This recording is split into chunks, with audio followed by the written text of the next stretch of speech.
After he broke my heart, I found love in the last place I expected. The night my heart broke, New York City was glowing like nothing had happened. Yellow taxis rushed through wet Manhattan streets. Neon signs reflected on rain-soaked pavement. People laughed outside restaurants. Steam rose from subway grates. Music spilled from rooftop bars. And somewhere above the city, inside a glass ballroom on the 47th floor, the man I loved destroyed me with one sentence. My name is Emma Collins. And 3 years ago, I thought I had my forever.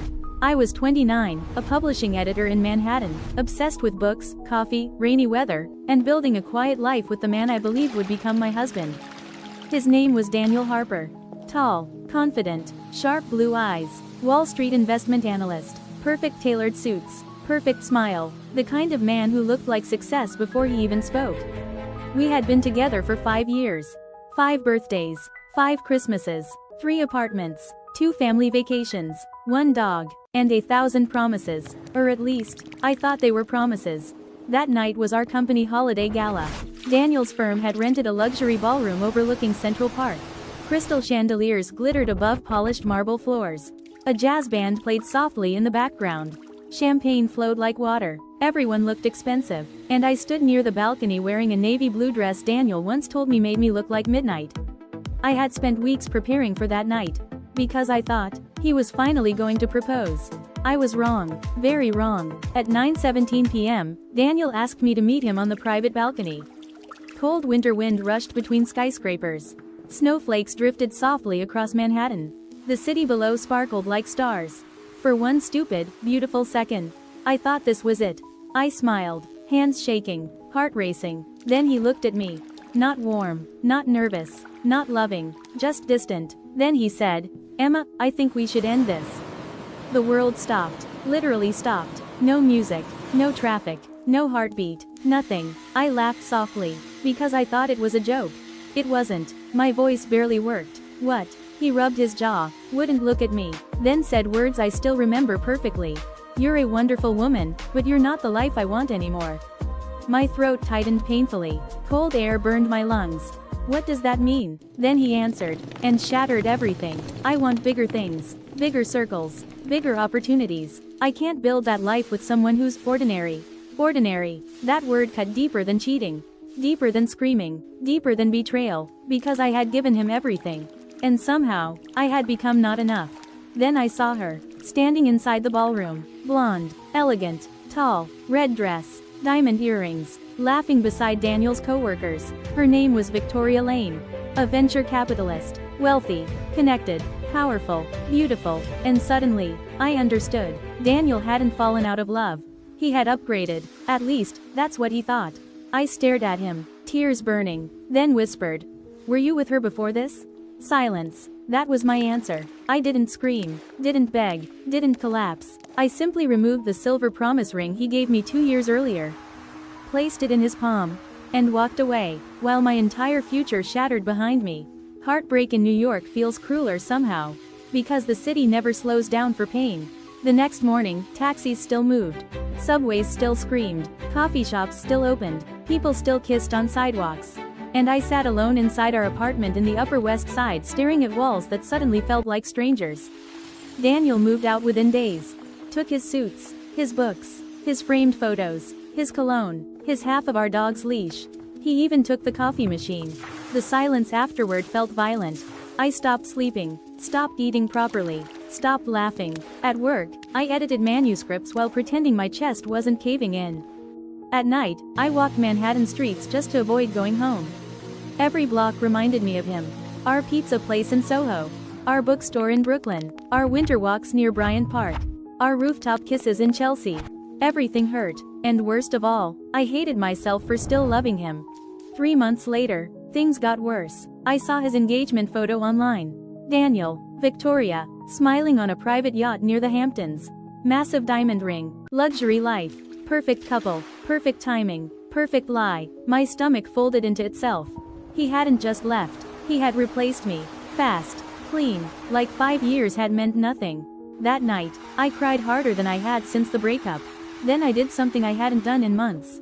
I called my grandmother. Rose Collins, 82, Brooklyn born, blunt, warm, dangerously wise. She listened quietly while I cried. Then asked one question. Do you miss him, or do you miss who you were before he broke you? Silence. Because I didn't know. Then she said, come to Brooklyn tomorrow. So I did. And that trip changed my life. Her brownstone in Brooklyn smelled like cinnamon tea and old books. Safe. Familiar. Real. She hugged me tightly. Longer than usual. Then handed me a small envelope. Inside. A handwritten address. Manhattan, West Village, and one sentence. Start over here. I frowned. What is this? She smiled. Softly. Mysteriously. Then said, a bookstore. And maybe, a beginning. I had no idea that one tiny bookstore in New York would lead me to the man who would slowly teach me how to love again. After he broke my heart, I found love in the last place I expected. The next morning, I stood outside a tiny bookstore in the West Village. New York was waking up slowly. Coffee carts steamed on corners. Cyclists rushed past old brick sidewalks. Soft rain tapped against black iron balconies. And tucked between a bakery and a flower shop was a narrow bookstore called Ash and Elm Books. Small, warm, quiet, nothing like Daniel, nothing like Wall Street, nothing like the life that broke me. Its old wooden sign creaked gently above the door. My grandmother's handwritten note still sat in my coat pocket. I had no idea why she sent me there. But something in me needed somewhere quiet. Somewhere untouched by heartbreak. So I stepped inside. And everything shifted. The smell hit me first. Old paper, coffee, rain, wood polish, comfort. Floor-to-ceiling shelves leaned under thousands of books. Soft jazz played somewhere in the background. A sleepy orange cat stretched beside a radiator. String lights glowed above poetry sections. And for the first time in months, my chest loosened. Then I crashed directly into someone. Hard. Books fell everywhere. Coffee spilled. My purse hit the floor. And a deep voice said, well, that's one way to make an entrance. I looked up, and forgot how breathing worked. He was tall, broad shoulders, dark brown hair slightly messy, warm hazel eyes, gray sweater rolled at the sleeves, simple jeans, ink stain near his wrist. No expensive watch, no polished billionaire smile, no Wall Street perfection, just real, human, safe. He crouched to help gather books. Then handed one to me. Pride and Prejudice. He smiled. Soft. Easy. At least you attacked Austen and not philosophy.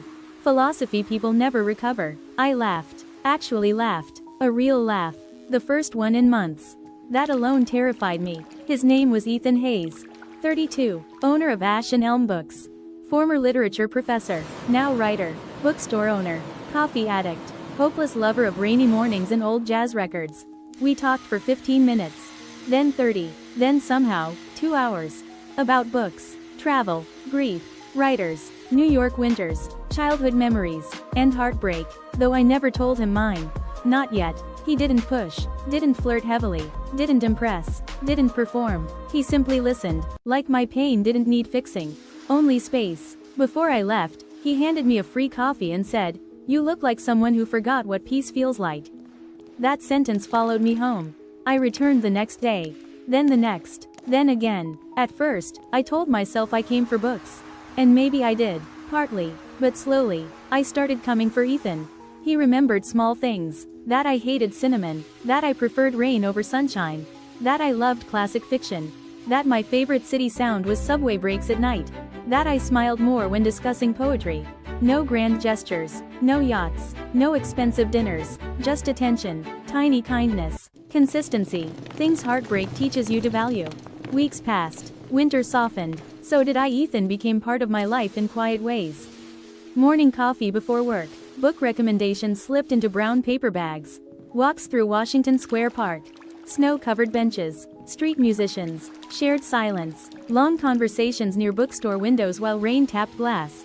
He never rushed closeness. Never touched me casually. Never asked questions that felt invasive. He simply stayed. Steady. Patient. Safe. And somehow, that scared me more than heartbreak. Because safety felt unfamiliar. Then one night, he invited me to dinner. Nothing fancy. A tiny candlelit Italian restaurant in Greenwich Village. Red brick walls. Soft violin music. Homemade pasta. Wine. Simple. Warm. Perfect. And terrifying. Because this was no longer friendship. I knew it. He knew it. The city outside glowed softly through wet windows. And I wanted to tell him everything. but fear sat like glass inside my chest. So instead, I ruined it. Halfway through dinner, my phone lit up. Instagram notification. Daniel Harper. I froze. Against my better judgment, I opened it. My stomach dropped. A photo. Daniel and Victoria. Wedding announcement. Luxury venue. Spring wedding. Hamptons. Private estate. Smiling. Perfect. My chest collapsed. Again. All at once. Old pain rushed back like floodwater. I couldn't breathe. Couldn't think. Couldn't sit there pretending I was okay. Ethan noticed instantly. Concern filled his face. He asked softly, "Emma, what happened?" And instead of answering, I panicked, stood up, grabbed my coat, and whispered, "I can't do this." Then I walked out, leaving him alone at the table. Cold rain hit my face like punishment. I cried while crossing Manhattan streets. Taxi horns screamed, people rushed past, neon lights blurred. I hated myself, because Ethan had done nothing wrong. Nothing, yet heartbreak had taught my body to run before love could touch it. I ignored his texts, his calls, for 3 days, then guilt consumed me, so I returned to the bookstore. Terrified. Ash and Elm was quiet. Warm. Still. Ethan stood behind the counter, reading glasses low on his nose. He looked up, saw me, and gently removed the glasses. No anger, no pride, no coldness, only quiet hurt, that somehow hurt me more. I stepped closer, voice shaking, and finally said the truth. Everything. Daniel. 5 years. Cheating. Leaving me for status. Feeling ordinary. Feeling replaceable. Feeling broken. The engagement. The pain. The fear. The running. The shame. I expected Ethan to step back. Instead, he listened. Every word. Then walked around the counter. Stood close. Not touching me. And said something I had needed for months. "Emma, someone else's betrayal is not proof you are hard to love." I cried instantly, because no one had said that. Not once. Then he smiled softly, sad, warm, and whispered, "I'm not asking you to love me. I'm asking you not to run from healing." That was the moment something inside me began to change. Slowly, quietly, beautifully, but I had no idea. Love wasn't the only thing waiting. Because Daniel Harper was about to walk back into my life. And this time, he wanted me back.